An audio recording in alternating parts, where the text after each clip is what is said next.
আজ মিঠুন চক্রবর্তীর এমন এক সিনেমার কথা বলবো যেটা এক দম্পতির জীবন পুরো পাল্টে দিয়েছিল, কিন্তু সব বিফলে গেল।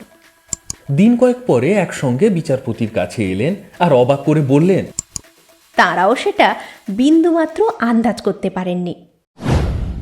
একটা সিনেমা কি কোনো মানুষের জীবন পাল্টে দিতে পারে? হ্যাঁ, পারে। আজ মিঠুন চক্রবর্তীর এমন এক সিনেমার কথা বলবো যেটা এক দম্পতির জীবন পুরো পাল্টে দিয়েছিল।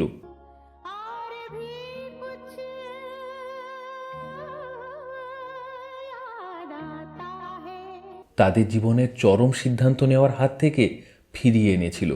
আজ সেই গল্পটা বলবো। 1984-85 সালের কথা।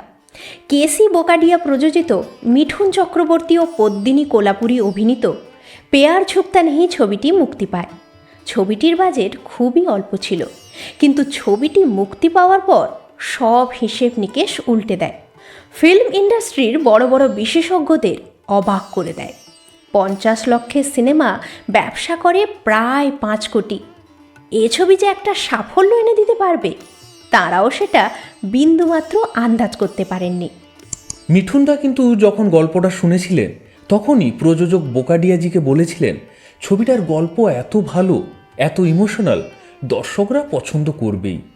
কথাটা ফলে গিয়েছিল। সেই বছরের সবচেয়ে বড় হিট এবং প্রশংসিত ছবি পেয়ার ঝুঁকতা নেহি। ছবিটি ভীষণ সাদামাটা, ইমোশনাল।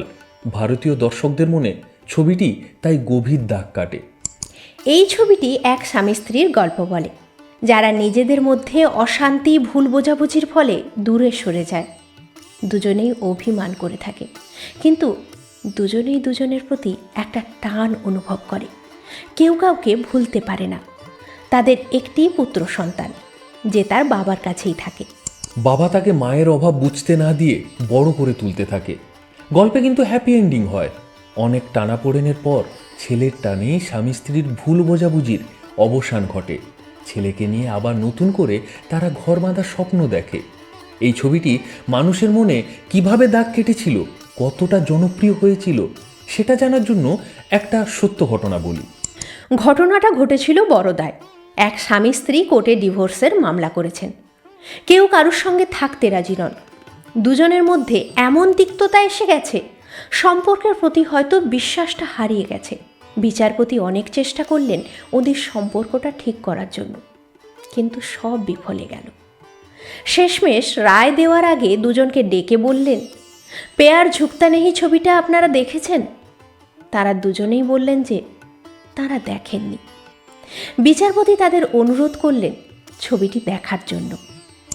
বিচারপতির কথায় স্বামী স্ত্রী ছবিটি দেখে দিন কয়েক পরে একসঙ্গে বিচারপতির কাছে এলেন আর অবাক করে বললেন, স্যার, আমরা ডিভোর্সের মামলা তুলে নিচ্ছি। তারা আবার নতুন করে জীবন শুরু করতে চান। ভাবাই যায় না পেয়ার ঝুঁকতা নেহি কতটা ইম্প্যাক্ট ফেলেছিল ওই স্বামী স্ত্রীর ওপর। দুজনের চোখ খুলে দিয়েছিল, সম্পর্কের আসল মানে বুঝিয়েছিল এই ছবি। এই সিনেমা মিঠুনদাকে এ গ্রেট নায়ক হিসেবে প্রতিষ্ঠিত করে। মিঠুনদা সুপারস্টার হয়ে যান। এতদিন কেসি বোকাডিয়া ছিলেন ছোট মাপের প্রযোজক। পেয়ার ঝুঁকতা নেহি সিনেমার জন্য ইন্ডাস্ট্রিতে তার প্রতিপত্তি বেড়ে যায়। বড় প্রযোজকের সম্মান পান বোকাডিয়া। আসলে অনেক সময় কমার্শিয়াল সিনেমাকে ছোট করে দেখানো হয়। বলা হয় এইসব সিনেমা কেবল বিনোদনের জন্য বানানো হয়, এর কোনো আর অর্থ থাকে না।